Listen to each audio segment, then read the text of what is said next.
Hello, a very warm welcome to Progress Junior Golf then with ContentLIVE Golf. My name is Steve Jackson. This is Ian Waterhouse. Hello, everybody. Hello. Good to be back. Yeah, welcome back, Ian. You survived the first episode then. Well done. I loved it so much, Steve. I wanted to come back for a little bit more. What can I say? Absolutely. Now, this podcast is all about junior golf. We're going to be talking about various aspects of junior golf, trying to promote the game to the next generation of golfers, trying to get more players playing the game. This one's not live. Most of them will be live, but this one's not. We did this earlier today. So I think you've got something more important to do this evening, haven't you, Ian? But no, important one though, because we're going to be talking about the media and junior golf, because it's not on as much as we would like, but we both know someone who can help us out with that, don't we? We do. I must say as well, Steve, there's nothing more important than junior golf, of course. However, as we speak right now, watching this, yes, we are broadcasting out live, but yeah, as we say, you can see running across the bottom, we recorded it about 11 o'clock this morning, didn't we?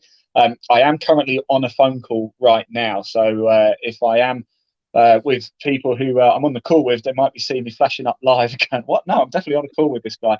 I am on a phone call right now as we speak, as this is going out live, which is kind of cool. But like I said, yes, this is pre-recorded. So yes, Steve, sorry, apologies. Yes, that's okay. That's okay. Right, now, obviously, in normal circumstances, we do the junior golf news first of all. We will do that. Perhaps not as much as normal, just on the basis that we are in January. The weather is it's okay, but it's not fantastic out there. So normally this time of the year, there's not too many golf competitions, not too many golf things to talk about in professional game, junior game, really any part of the game. But there have been a few things which have been happening. I did see one thing out there. I think her name was Brooks Mabel or something like that. Who I don't know if you've seen this clip on YouTube. Hopefully we might be able to show it at some stage, perhaps not today, but but perhaps next week or whatever. But she managed to hit this shot. She was doing some practice putting. She managed to do it. I'd love to be able to actually show you, but she managed to do it, stood on one leg, holding her other leg up here, one-handed and chipped in, which I don't know if you do that practice-wise, but I don't. I can't get my legs up that high. I can't get my legs up above my knees. No, I mean, three things to bear in mind there. One, chipping in, doing it one-handed, and doing it holding your leg up as well. Well done. So there you go. So hey, look, if you have quirky little videos like that, we'd love to see them. We'd love to show them. So please send them in. Please do get them in. Yeah, please do get them in. And I know this is pre-recorded, but we will be looking at the comments as well. In fact, if anything, now is a good time to get a comment in, because Steve is sat at home watching this video right now. So if you comment, he will pick it up. So do drop your comments in below. If you've got a question at all, we want to hear from you, and Steve can reply to your message right now. So do get it in. Do comment below. Absolutely. And we've got some big episodes coming up where we're going to be touching on various aspects of junior golf. So if there are things which you want us to talk about, then obviously send in your comments and we'll address those as and when we do the subjects throughout the season. So the other news as well, which this is happening, I think literally this afternoon. There's a massive event taking place this summer, July 26th and 28th over in Ireland at Lough Erne, which I don't know if you've ever been to Lough Erne. Beautiful, wonderful destination in Northern Ireland. They many years ago they held one of the G7 summits. I think it was actually the last one which Putin actually stayed in. And they've got what's called a bear while he was there. Yeah, I'm sure he did. Yes. now over there they've got the Champion of Champions World Championship taking place. So it's been organised by the guys who run the Irish Junior Open, which is a fantastic golf tour, involves Gary Player and all that kind of thing. And they've got competitions, I think it's spread over 3 days, 54 holes for age from 19 right the way down to 10-year-olds. Then they've also got a 27-hole competition as well, which once again over 3 days, just 9 holes for 5 to 7-year-olds, 8 to 9-year-olds. Some tours from all over the world are taking part in this. Now, the reason why I mentioned today is because today is the day whereby the people are going to be registering to take part in this event. They think I think there's invites gone out to around about 250 juniors across the world. I mean, when I say across the world, we're talking here India, USA, Puerto Rico, Spain, South Africa, Germany, Canada, Jordan, Australia, Poland, And also in this country as well, in England, Ireland, Scotland and Wales as well. So the likes of the Tommy Fleetwood Junior Golf Tour, Durham, Northern, British Junior Golf Tour, Robert Rock Junior Golf Tour, the European Junior Golf Tour, Junior Golf in Scotland, the Irish Open, as we mentioned there. So there's going to be a massive field. So that's going to be a really big event coming up this summer. And well done for organising that, because I know they had some massive problems with it. It was supposed to take place last year, but as you can appreciate, with everything which went on, it was delayed a little bit. But eventually, they got it on towards the end of last year, and now it was such a massive success that they're going to do it again this year. So well done to them, and really looking forward to that. That's going to be a fantastic event, isn't it? I might see if I can worm my way over there somehow. yeah, and I tell you what, it's well worth playing the golf course at Lochern as well. Really fantastic. A good friend of ours, Nick Fowler, is one of his designs. So really well worth playing and well worth going there. If you can't go over there and watch it, then go over there at some stage and go and play it anyway. So you never know, you might be able to watch it, Steve. You might be able to watch it across social media. You never know. Well, what a wonderful link there into what we're going to be talking about then. So right now, as we know, I take photos. There's plenty of media out there in newspapers, magazines, and social media. But what about junior golf as far as television is concerned, and being able to watch it? We can all go along and hopefully go and watch it in person, but it would be great to watch some of this actually out there, on your screens. So how can we do that? Now, we need to find a company who provides that, Ian. Who do you know who can do this? And just explain more about what you do. I just don't know, Steve. You caught me on a bit of a hop here. I wasn't prepared for that.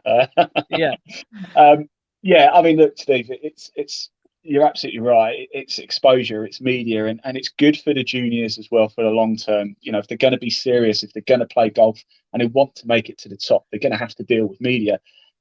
Look, I got involved in golf. I've always been involved in golf. I'm a former feature article writer for the Golf paper. I was a feature article writer for Foremost Golf for a number of years as well. So golf has always been one of my sports, but I actually started in motorsport, would you believe? And I wanted to bring a different view to motorsport. Cars going around the racetracks it kind of gets a bit samey after a while. But nobody covered what really happens in the paddock. What do the drivers go through? What are they feeling when they're on the grid, or they go to an assembly area, which is where they sit just before they go out to track, and they're sat there and they're pooing themselves. They're absolutely nervous as anything. But nobody ever covers that. And I don't know if anybody ever watches Formula One, but for me, the best bit about the coverage was Martin Brundle when he does his grid walk. And he's allowed access all there. He's got one camera, just him, a microphone, and there's no rules. Off you go. Go talk to anybody. And he just catches drivers on the hop. If you want to go talk to Tiger Woods, or you want to go talk to Lewis Hamilton, you've got to jump through hoops. You've got to jump through PR hoops, media hoops. You've got to go through agents. You've got to go through managers. They just do it. They don't ask permission. They just go do it. And, if they have to apologize, they apologize afterwards. And I thought, wow, we can do this at club level because it's even more accessible. No one's going to tell you off for doing it at club level in motorsport. And it worked really, really well. In 2019, we started. It worked incredibly well. And it got me thinking, golf. There's no coverage on social media of golf other than posting the odd video here or there or the odd photo. And if you want to watch live golf, you've got to subscribe to Sky, or you've got to subscribe somewhere. There's no live golf on the BBC or ITV or anything. So if you want to watch live golf, you have to pay for it. So can't we make that more accessible? And so I approached 2020 Pro Tour in winter 2019 because I heard that they were starting their tour. It's a pro tour, so it's not junior golf. But I spoke to Chris Hansen, former European Tour player. He set up the tour with Adam Walker. And I kind of pitched my idea to them. I sent them my motorsport proposal, and I called it F1 style media to the club circuit. And I sort of called it F1 style media behind the scenes to the golf sector, if you know what I mean. And they bought into it. They said, look, let's give it a go. We don't lose anything by trying. So we went up to Crossland Heath in March 2020, and we broadcast the Eye Doctor Classic, the first ever foray into live golf. And it went down in absolute storm. It went down really, really well. Then COVID hit, and we were wiped out for 3 months. But then the season came back pretty quick, and we got involved again with 2020. Then Clutch Pro Tour came aboard. And that was when Matthew Fowler got in touch with me. I think he'd seen an event we'd done with Clutch and said, look, let's see if we can get a deal done. and come up to Wales to do the Vale to do the Wales Championship. So we did that. So that's the Fowler Series, isn't it? Which is for people who aren't aware, Fowler Series is a junior event for more the elite golfers, the better golfers from the age of under 14 right the way up to under 21. That's the Fowler Series, isn't it? It is, yeah. I mean, it's the world's elite junior tour, really, isn't it? Obviously, to have the European sector, the North American, the Asia as well, and South America to go to as well. And it was a real honour actually to be sort of called up by Matthew and said, you know, can you come and do it? And let's give it a go. And it was incredible. And since then, I must thank our media partners because they've really bought into it as well. People like National Club Golf will be broadcast with, Golf Monthly magazine, Golf Magic, Today's Golfer, Women in Golf magazine have been a massive supporter of us. We broadcast to all these platforms, and they've really bought into what we've been doing by bringing live golf onto social media. For the pros, it's great because we're operating sort of at the lower end of the scale, to be honest. We're operating with the pros who are looking to make it. They're looking to get onto the Euro Pro, then they're looking to make it to Challenge Tour, then they're looking to make it to the European Tour, and from there onwards. And we've had the honour of interviewing a number of wonderful players, you know, a number of players you know very well as well, Charlie Hull, Megan McLaren, Laura Davies, Jamie Donaldson. In a Clutch Pro Tour event, we had Andy Sullivan against Richard Bland in a playoff. I mean, that's European Tour standard, and it was incredible. But from then it grew. 2020 was a huge year, and in 2021 we started turned attention a bit more to junior golf, and we got on board with England Golf. We did every single Fowler Series event in the UK except Ireland. So we did even more, and of course we were with you, Steve, at the grand final at Rocket Hall. We also did the English Under 18 Championship, the English Amateur Champ at Moortown. And it's just grown and grown. And the appetite for junior golf is getting higher and higher and higher. The Fowler Series Grand Final, we had 120,000 people tune in to watch live. The English Under 18 Championship, we had, I think it was 107,000 people tune in. The English Amateur Champs, you know, we had about 115,000 people tune in. The appetite for junior golf is there, and the standard is exceptional. Bearing in mind, Fowler Series, of course, we have the under 16s and the under 21 girls categories, and the under 16, under 18, and under 21 boys categories. Obviously, the English under 18 champs, picture to show you, Jensen Forrester there and Lottie Woad, the winners of the English under 18 championship, played out at Farnham Golf Club, who, by the way, Farnham, fantastic. They really, really got behind it. And we just get out on the course. We get out with the players. We walk the course with the players. We talk to them as they're playing the round. We're respectful as well. We don't talk to them as they're about to play a shot, but we'll talk to them as they're walking between holes. And a few people said to me at the start, you can't do that. You're not allowed to do that. You can't talk to players as they're playing the round. It's like, why can't we talk to them? You know, golf is a slow game. You know, it's 4 hours for a round.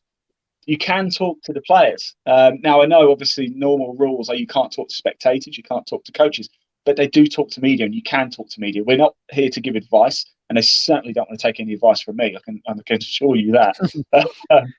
But people want to see what it's like out on the course mid-tournament. What is it really like? What are the players going through? What are they thinking? Sometimes they talk to us and they say, right, it's X amount of yards. I've got my 6-iron here. I'm going to play that. And then they go and do it. And they go, I'm aiming for that spot. That's my landing spot just there. And then they go and do it live on camera. And it's content that you just can't get to see anywhere else. And it gives these players a chance to showcase themselves, talk to media, and get used to playing with a camera in front of their face. Because if they're going to make it to the top, they're going to have to deal with it. So I don't know if you saw this a few years ago. Sky Sports brought in, with Nick Doherty did it while he was still playing, and he played in a tournament. It might have been the British Masters. I can't remember exactly. And he basically had a microphone in for 9 holes, whereby he spoke through all the things which were going through his head as he was playing shots and things like that. And that was insight which was new at the time and was like, wow. I mean, this is fantastic. It's a shame that really that they haven't done that more often. But that's the kind of thing which you can do, isn't it, with what you're doing? That's exactly what we do as well. We did an event up at Wheatley on the 2020 Pro Tour. We had Aaron Cox on the mic. He was playing with Dan Brown, who's just earned his Challenge Tour card for this year. And we had about 3 chip-ins in the space of 4 holes. It was incredible. We did it with Tiger Adams last year on Clutch Pro Tour as well. And it just gives a real insight. because I'm not a pro golfer. I'm a golfer, but I'm not a pro golfer, and I'm really there to let the viewer know what they're watching, let them know what the stories are developing out on the course. But I can't talk like a pro. I'm not Nick Doherty. I'm not Dan Brown. I'm not Chris Hansen. I'm not Tiger Woods. But I'm there to inform. So when people do tune in, they know what they're looking at. They can follow it. They can understand it. They can get the stories that are developing. And that's why I go talk to the pros. There's no point in me talking to you about the green. Let the players tell you what the green's playing like, because they're actually playing it. What shots are they going to make? And it's the same with the juniors. And you see how mature they are at the age that they're playing, like the under 16 girls at Faldo. I'm trying to think what I was doing when I was in an under 16 age category. And the way that they talk in front of the camera, it's as if they've been a tour pro for 15 years. They're so mature. They're so intelligent. They know what they're doing. They understand the game so well. And they're not fazed by having a camera there. I mean, as well as I do, Steve, there's nothing more daunting than being on the first tee in front of people.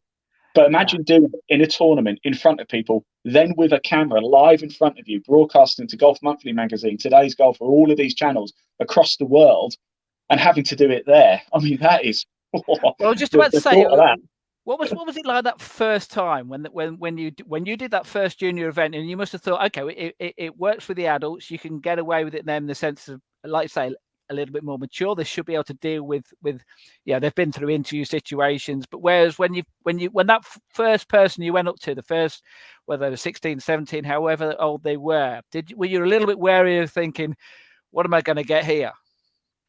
Yeah, I was, yeah. But I like the live situation because there's no hiding places for me either. And I actually prefer being live rather than recording, because you're allowed to make mistakes when you record. When it's live, you can make mistakes, but you can get away with it because you're live, And I remember it was Faldo series. It was Wales, up at the Vale, and I wanted to make a really good impression. So Matthew said that you don't need to rock up till like 11 o'clock or something like that as the day sort of gets into it. But no, I wanted to make a really good impression. So we were there at 7 a.m. We were live at 7 a.m. at the first tee, catching, I think it was the under 16 girls going off. And I have to say, the first time you can see a big difference. I think the very first person I spoke to was Leah Rabano. You probably know Leah. I know her very well, yes. She was brilliant in front of the camera. Normally you talk to people and they can give you one-word answers. And the pros, the adult pros are sometimes just as bad, to give you short one-word answers. And some of them are a bit like that, but you can forgive them because they're juniors. They've never experienced this before. As far as I was aware, we were the first people broadcasting junior golf live in the world. I could be wrong, but that was my assumption at the time. So they hadn't experienced this, not live anyway. They probably experienced cameras and the odd interview here or there, but not live. And Leah was chatting away. And you know what? Ever since that, because of that, I've got a really good relationship with Leah. And every time I see her now, she, rather than having to go find her, she'll come up and talk to us. And it's like that with a lot of players. Now, we've got to know them over the 2 years that we've been with them. And having done, I think we've done 8 Faldo series events in total now, you get to know a lot of the players very well. We know Nicholas Slater very well. And they come and talk to you now. They're not afraid to come and talk to you because we're not there to catch them out. We're not trying to get a soundbite from them. We're not trying to get a headline from them. We're trying to support them, and we're trying to make them feel comfortable, because if they're getting exposure, at the end of the day, we know the PGA Tour have brought in this social media table, haven't they? And yes. It's stuff like that that's important these days. If you want to make it to the top, the big brands are going to look at people, and they're going to look at junior golfers who are active, who are happy to talk to media, who are friendly, who portray a positive image. And everybody does. I made the mistake 2 weeks later. We went up to Royal Ashdown to do the England South One Championship for Faldo. And I made the mistake of asking players if I could talk to them. So I stood at the first tee. The first tee's elevated up at Royal Ashdown. And I was saying to the players, can we have a quick word? And a lot of them, and it was mainly the boys, a bit like, would rather not. So from ever then on, I just don't ask anymore. I just go up and start talking.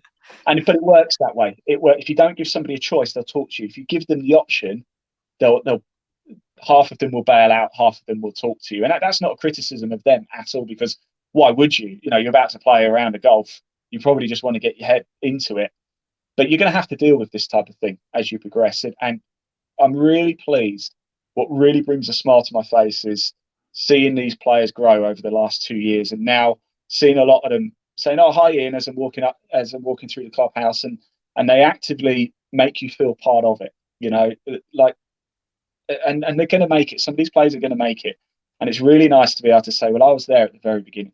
Leah Rabano, Nicholas Slater, Jensen Forrester, Lottie Woad, Maggie Whitehead, all of these players I've got to know well, and they've all got a real shot of making it, and so many others as well, not just them. Do you see this? Do you see this as well as look? There's the entertainment side of it as well, but you also see this as almost educational as well, in the sense of this is almost giving them media training, not just if they go on to become golfers, but also, this is interview techniques. This is every single person that you interview is going to, at some stage, probably in the next 2 or 3 years, have to sit in front of someone and try and get a job. So being able to express yourself and being able to put yourself across in a way whereby you sound better, it's going to do them no harm whatsoever, is it? A lot of what we do is actually, that's kind of part of the reason we're hired for. Yes, we can generate big broadcast numbers, which makes the tour look great and all its partners look great, etc., etc. But there's a value to the players, and that is the media training side. Yeah, massively. And that's sort of what I put when I talk to Matthew about it quite often.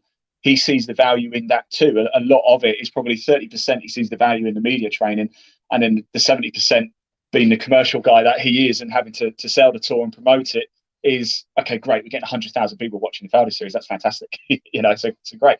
But they marry in very, very nicely. We don't just bring eyeballs. We bring a value to the players, because they think, well, hang on, I want to be seen. I want Titleist to be watching me and TaylorMade to be watching me, because they might come calling one day.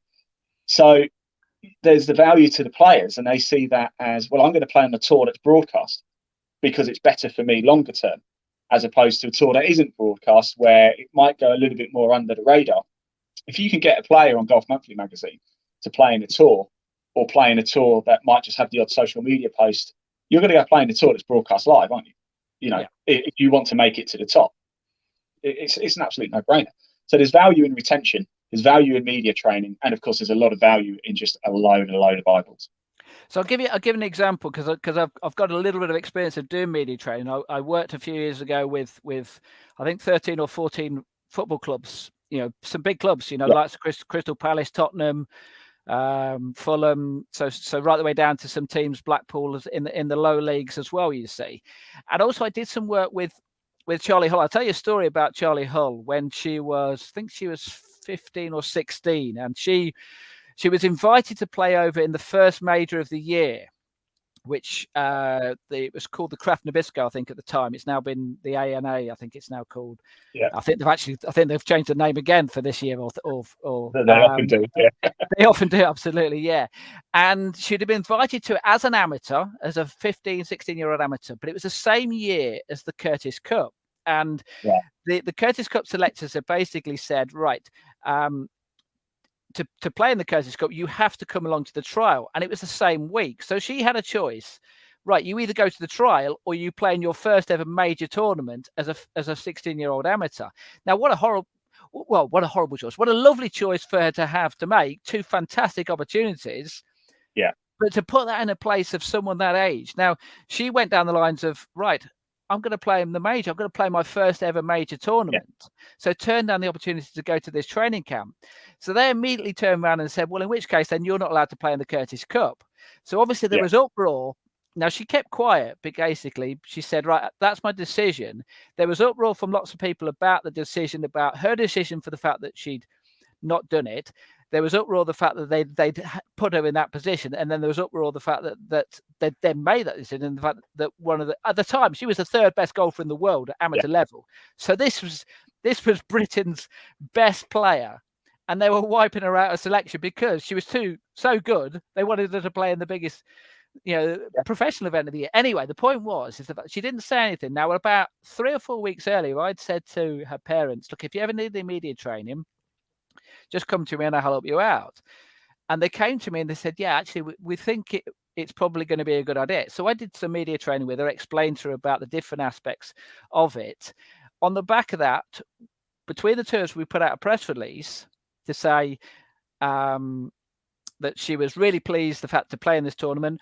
She was also really looking forward to the Curtis Cup and was fully behind the British team and hoped that they were going to beat the USA and all that kind of stuff. 3 days later, they changed their policy and she was back in the squad. Now, I'm not saying that it was down to the fact that she'd done that, but it didn't do any harm whatsoever, just having that media training to be able to put the message across in the right way. Now, the message could have gone out, her saying, I don't care about the Curtis Cup. That wasn't the case, but that could have gone out that way, or it could have been interpreted that way. But because the message went out and she got some proper media training, I mean, since then she's had, with the top people, and at the end of the day, she's the Sky Sports ambassador and like that. But at a very young age, she had that kind of thing, and that's something which is invaluable. It was invaluable for her, invaluable for. I remember doing many years ago. I remember down at the Leicester Tigers. Martin Johnson, you remember Martin Johnson? Oh yeah. And it was horrendous in front of the media. He couldn't couldn't string a sentence together. But he was named as the British and Irish Lions captain. And I said to him, I said to him, did they give you some media training? He said, yeah, that I needed some because I just wasn't very good in front of the media. And then since then, he eventually developed how to do it and things like that. And that's someone who was in his probably mid-20s at that age, you see. So to have this at the age of 13, 14, 15, 16, it's just going to be invaluable for these kids, isn't it? It is. But what we don't want to do, is take their personalities away either. Hence the reason why we're not trying to catch them out. We want them to be themselves. We want them to not put themselves in hot water, but no one's going to do that. You've got to say something really silly to put yourself in hot water. We don't want them to just be a robot and just say, oh yes, I played really well today, or oh, I can do, but the old football adage, we go again next week. The next game's the most important, all that. I mean, exactly. And this is why I like to catch them live out on the course and immediately after the event. So I catch them as soon as they finished at 18. We did it at the Fado Series Grand Final. You go talk to a player and you're like, congratulations, you've just won the Fado Series Grand Final. How are you feeling? And they're like, and you can only get that reaction once. If you let them go and they've got 10 minutes to calm down and sink it in, you're not going to get the same reaction. And I can tell you, everybody's over the moon. Nobody says anything stupid.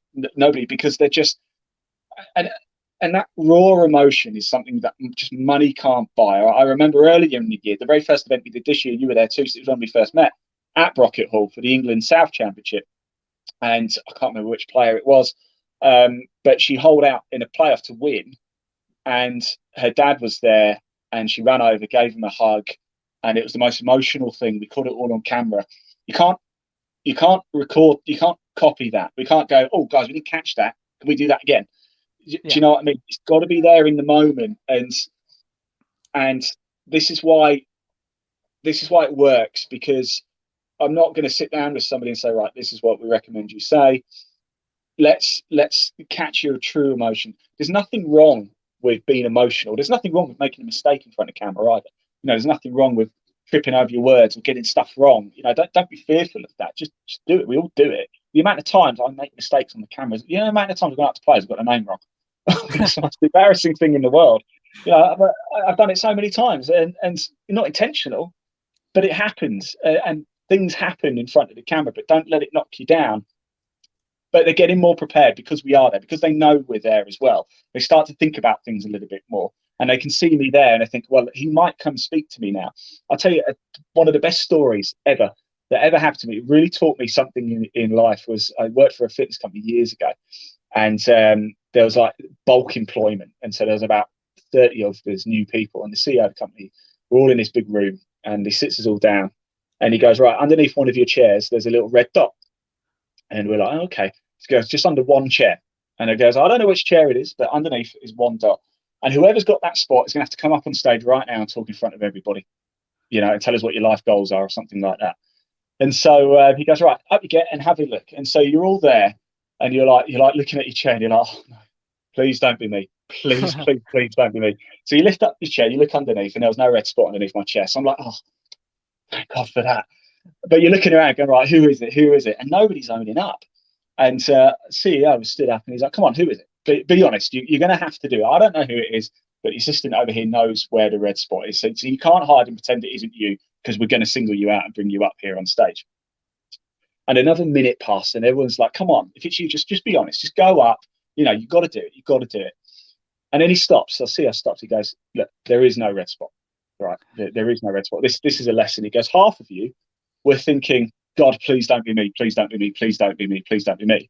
The other half of you were thinking, oh God, please don't be me. But if it is me, what am I going to say? And that's the lesson here is there's a chance I'm going to come talk to you. You might not want me to come talk to you, but I might do it. So just be prepared. Just think. If you see me coming, there's a chance I'm going to talk to you. So don't shy away. Don't run away. Don't be afraid to make mistakes. Talk to me, because you're never going to have nicer media to talk to than us. And just be yourself. And I know it's the easiest thing in the world to say, isn't it? Just be yourself. But when you've got a camera, it's hard and it's difficult. And it is. But we're not there to trick you. We're not there to catch you out. We just want to know how you're getting on. Just want to know how you are. That's it. Just want to know what's the course playing like. You know, how are you getting on? What's it like playing in the Fowler Series event? You know, and that's it. That's how easy it is. And it's not to be feared. There's this fear of media that, oh, if I say something, it's going to be in the back page of the Daily Mail, and you know, all this stuff. It's not. It's not. The beauty about live television, the live broadcasting as well, is the fact that you can, like you say, you make mistakes. Now, let's say, for example, if I said, Ian, you're the worst broadcaster in the world, and said it with a big smile on my face, because it's live on television, you can see that I was joking. Stick those lines in a newspaper, that sounds like I've just tore you apart, you know. And you can get away with things when you're on television. You can smile and you can say, you know, oh, gee, what kind of a shot was that? You know what I mean? You know, to your playing partner, you know, or whatever, you know, you could do it jokingly in the sense of, and you can't lose that, you know. And when I did the thing with Charlie, when I did the media training with Charlie, it's a sense of you're 15, 16 years old, you know, don't lose that innocence. The fact that it's going to help you. It's going to bite you. You're going to bide your time. You're going to be able to get away with things which you might not get away with at the age of, you know, 20, 25, 30. You'll remember many, many years ago. I mean, we know the Fowler family very well. We know Matthew, we know Nick as well. And you'll remember many, many years ago, Nick Fowler doing a presentation after he won the Open, saying something not especially nice about the media, about the way that he was covered in the media. You know, it's a quote, which is, I'm not going to repeat it, but it's one which could have got him into a lot of trouble. Now, it probably did, because they would have remembered that, and they probably stitched him up many years ago when he was Ryder Cup captain. They probably thought, right, we'll get you eventually, kind of thing, you know.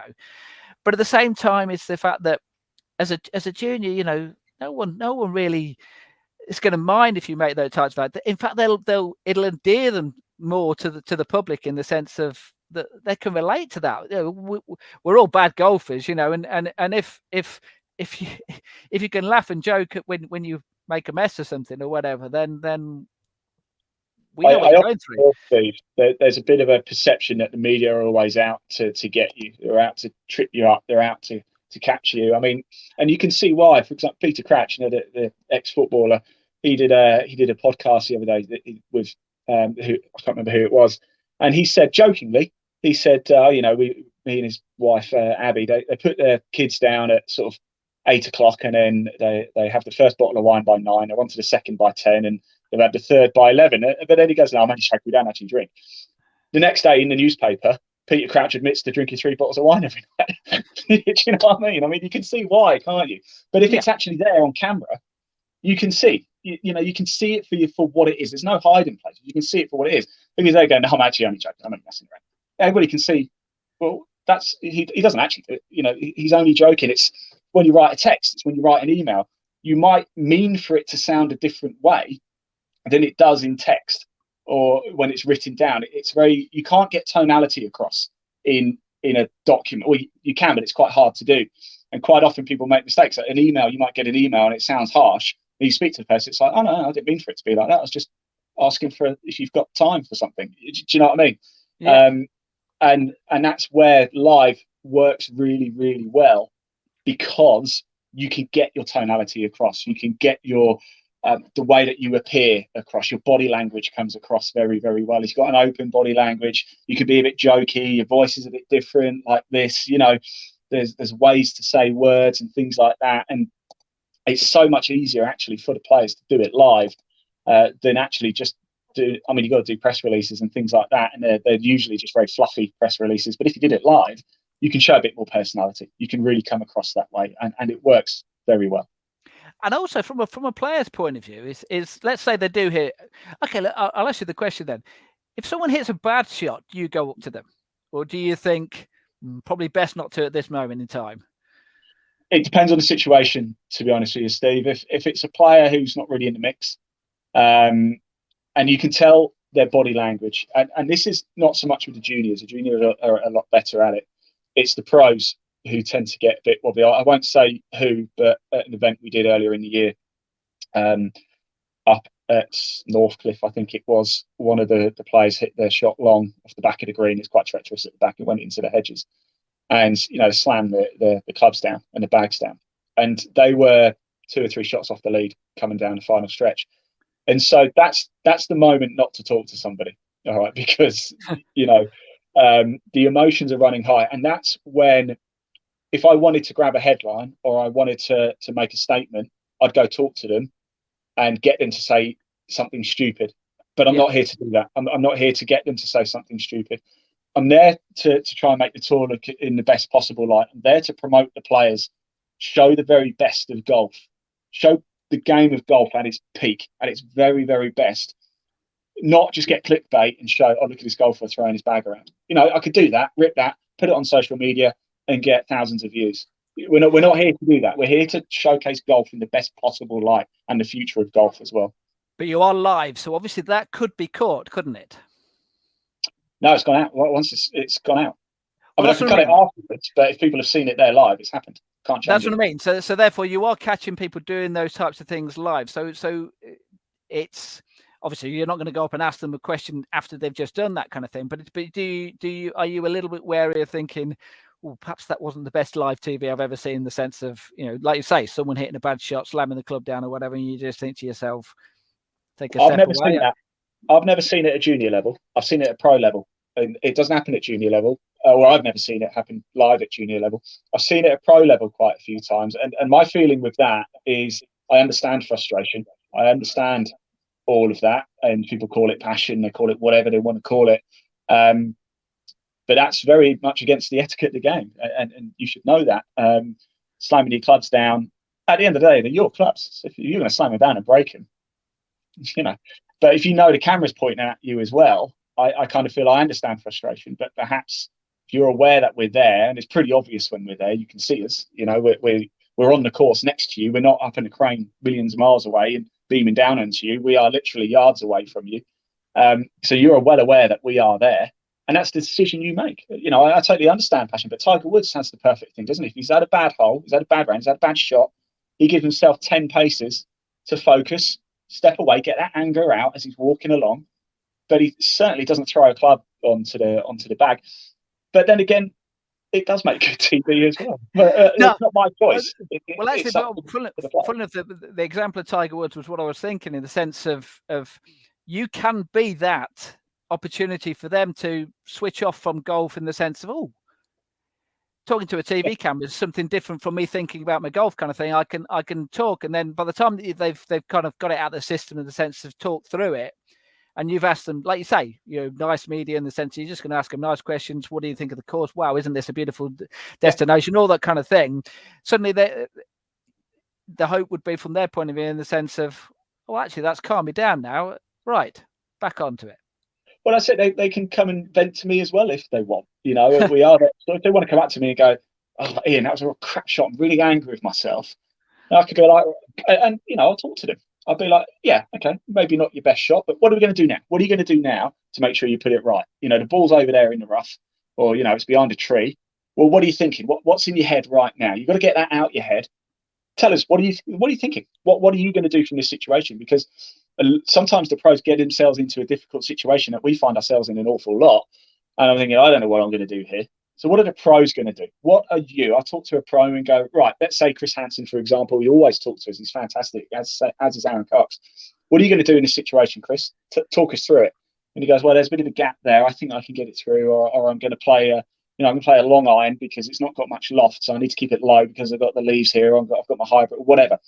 We learn. Then we learn from the player. Then the player's got that anger out of my head, and then they're thinking about their next shot rather than, I can't believe I just played that shot. Now they're thinking, right, how am I going to get out of this mess? Now, obviously, this podcast is for junior golfers, for parents, but it's also for companies and clubs and tour organisers as well. So there's going to be people who are watching this who are interested in what you're saying and thinking to themselves, "Yeah, we'd like that on our tour, in our competition." So just explain how you could get involved with them, what you could offer them, how it would work as partnership. Just give us an idea. Yeah, definitely. I mean, look, what I tend to do, we do multiple things, of course. What I tend to do is we will go and obviously cover an event, usually the last day, but we're happy to do multiple days. We did all 3 days of the Fado Series Grand Final. We did 3 days of the English Amateur Champs, 3 days of the English Under 18. So we're not limited. You can get in contact with me here, by the way. That's our website, ContentLIVE.net. Do go check it out. Or just drop me a message on social media, ContentLIVE Golf or Ian Waterhouse. We broadcast on my LinkedIn, so check it out. Drop us a message below. And it's up to you what coverage you want. I've spoken to a few tours. I said, can you cover the last hour of the last day and follow the leading groups? Great. Or what we tend to do with a lot of tours, we guarantee a minimum of 4 hours live golf on the day. That's a real nice show. We tend to break it up into 4 1-hour shows. And that way you get the best of everything. And most of your players will get coverage. We try and get, when we did Fado Series, every single player had at least one shot recorded live, broadcast out live. And we speak to as many of the players as we possibly can. It's not just the on-course action that we do as well. We talk to the tour organisers. We can do a tour of the club with the club at Moortown when we did the English Amateur Champs. We were given a tour around the club. We broadcast it out live because there's wonderful history there, incredible history. In fact, Nick Faldo is on the wall up there with a nice little plaque. I think he won a tournament there back in 1988 or something like that. And it's these little stories that come out. It's not just about the on-course action. It's about everything. It's about the tour. It's about the players. It's about the club. It's about showcasing golf in the best possible light. And we broadcast on YouTube as well to our channel, which is called Live Sport Now. That's where we put all of our live sport. And Steve, if you'll let me play a little video, this is how Live Sport Now looks with both our motorsport and live golf.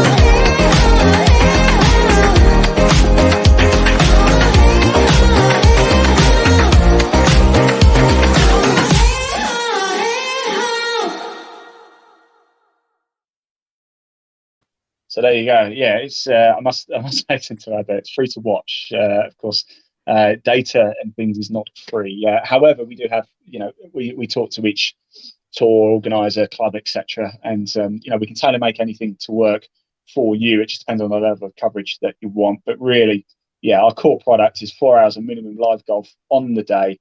If you want multiple days, that's fine. We can do all that. And we handle everything. We'll literally handle everything for you. We'll turn up on the day. If you've got specific things you want us to do, of course, we'll do that. We can promote sponsors for you. We can show adverts, but we'll handle everything. And of course, we bring our distribution network as well, which is simply the biggest in golf. And in 2021, we had another fantastic year, and it looked a little something like this.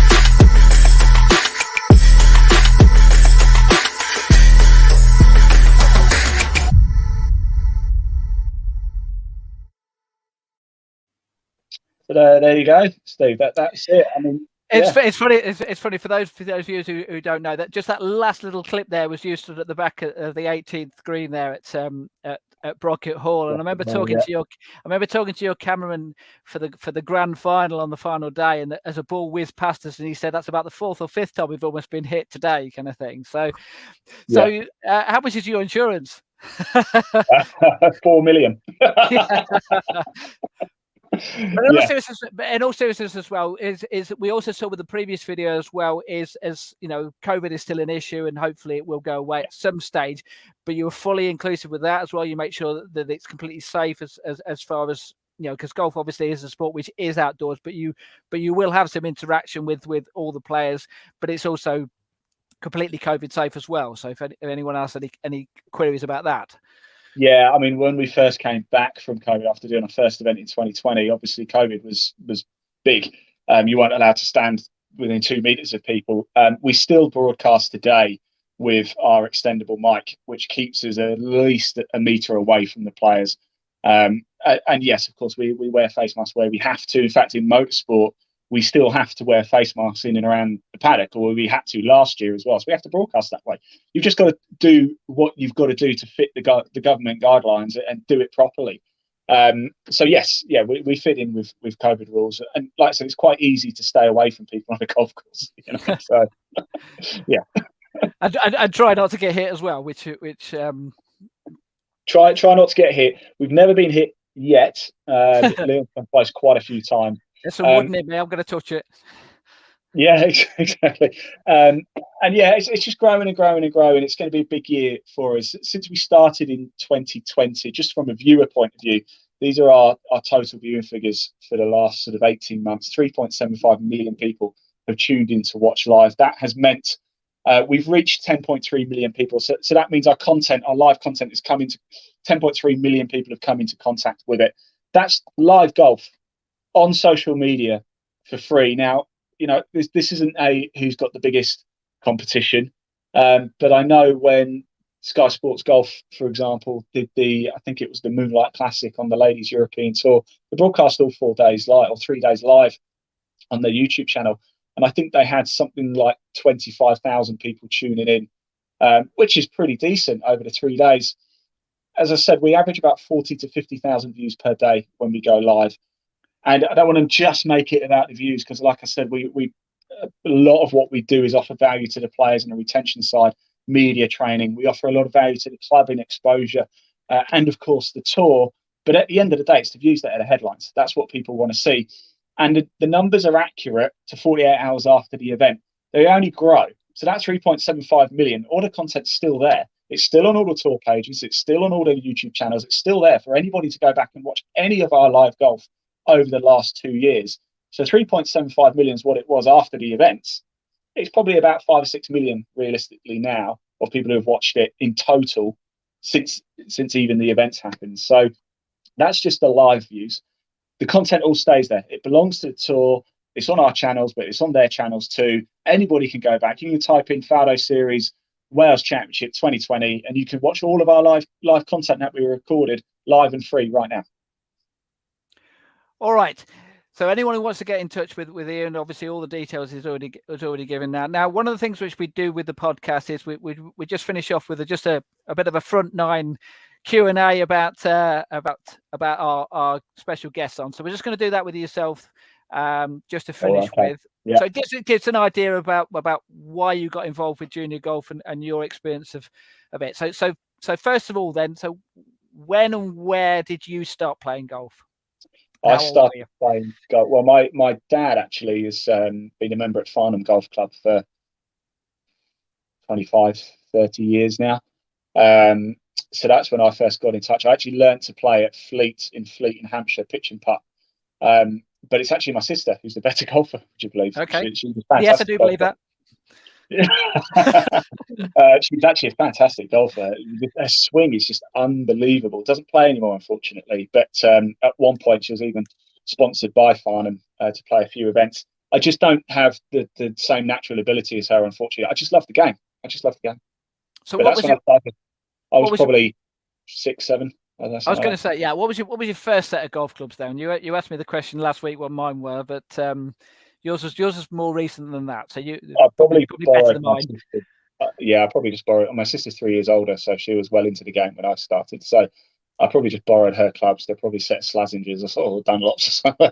You know, I'd say I've got some Callaways now, Callaway Rogues, so they're my sets now. There you go. Got the Callaway link in there. Well done. Upgraded a little bit. I'm not sponsored by Callaway. Callaway want to come and sponsor this podcast. They're more than welcome. Absolutely, yeah. Now, when did you know that you could or couldn't play golf? Then, so when were you hooked? When was golf love of your sport? When did you love golf?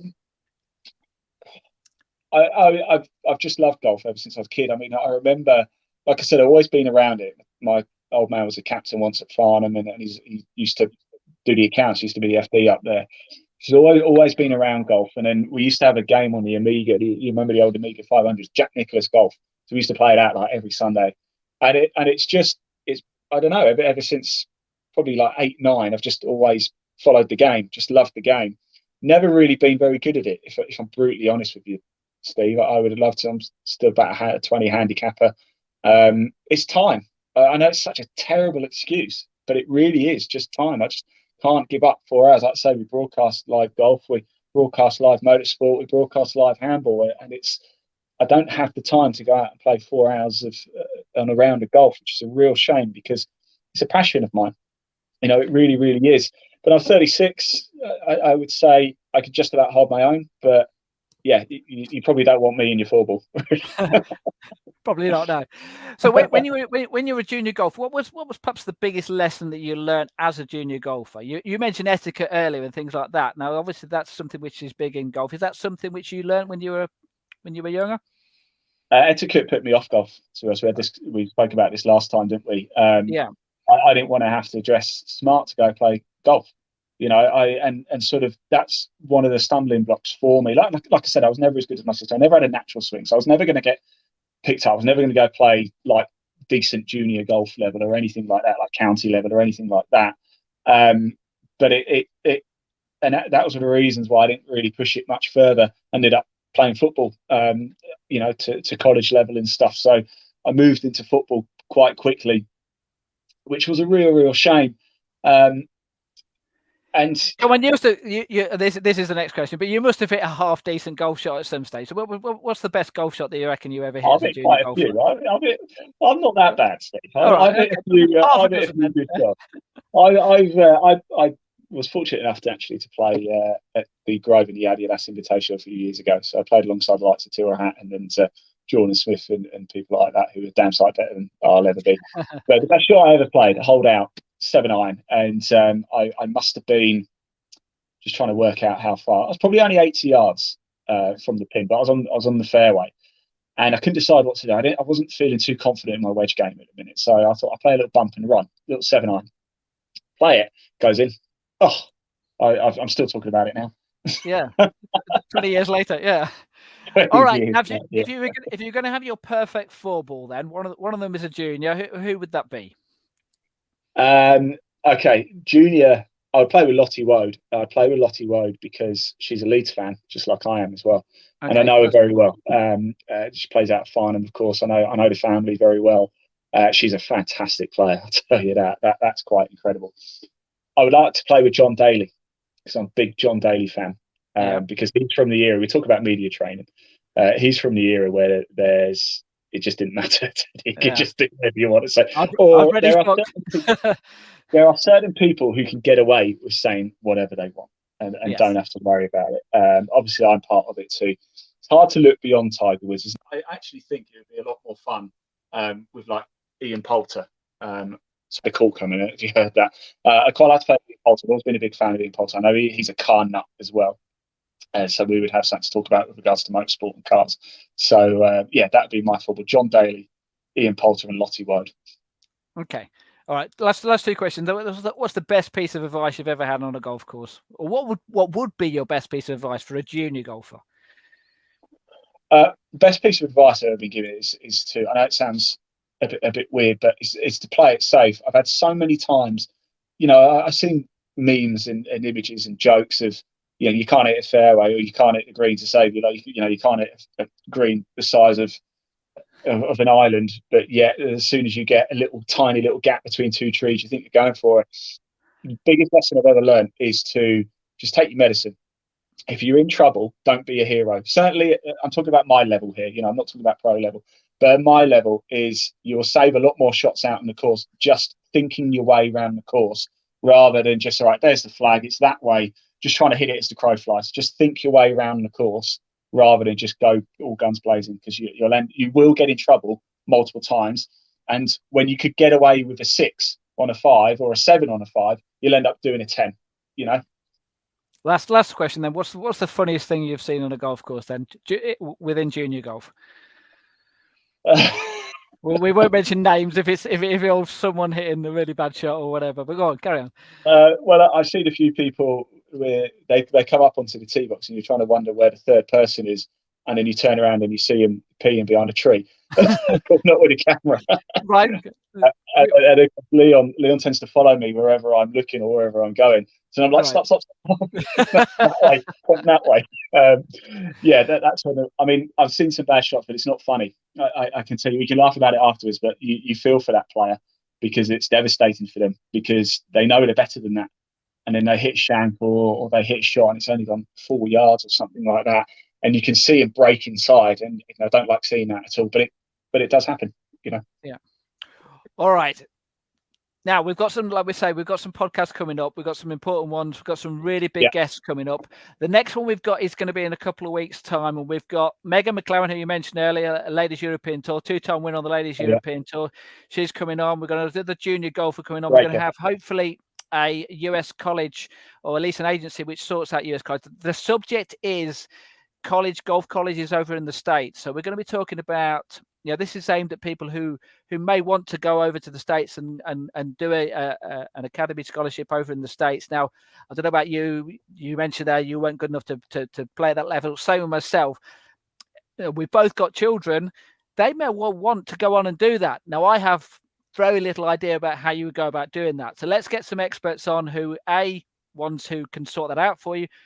With Megan, someone who's done it, been there, done it, and then gone on to become a professional golfer and a successful professional golfer. And also gets a junior on as well, who's going through that process of trying to sort out what college to go to, the kind of things which are going through their head. So hopefully, all people here, we can cover all angles here and find out a lot more about it. So I think it's an important subject to cover. Yeah, absolutely. It's going to be a real insightful. The first 2 podcasts, haven't they, Steve, been you and me, but we're really going to get into the meat and bones of junior golf, I think, in the next, or certainly in the next podcast. You will not want to miss that. We will, of course, advertise it, let you know when it's going to be happening. You can watch it, and it will be live, that one as well. It's the 26th, isn't it? January the 26th at 8 p.m. You can watch it on Facebook, YouTube, LinkedIn, Twitter, and Twitch. Don't forget, there's also a link in the body of this broadcast to Progress Junior Golf. It's running across the bottom now, as you can see, www.progressjuniorgolf.com. That is that man's website. Hang on, my point. There you go. That man's website. It's really hard. Still haven't figured it out. It's that man, Steve Jackson. It's his website. You can find out so much information about junior golf, where tours are happening, etc., etc. Do go check it out. Do give it a click right now. It's up above or below if you're watching on YouTube. So there you go. Steve, thank you very much.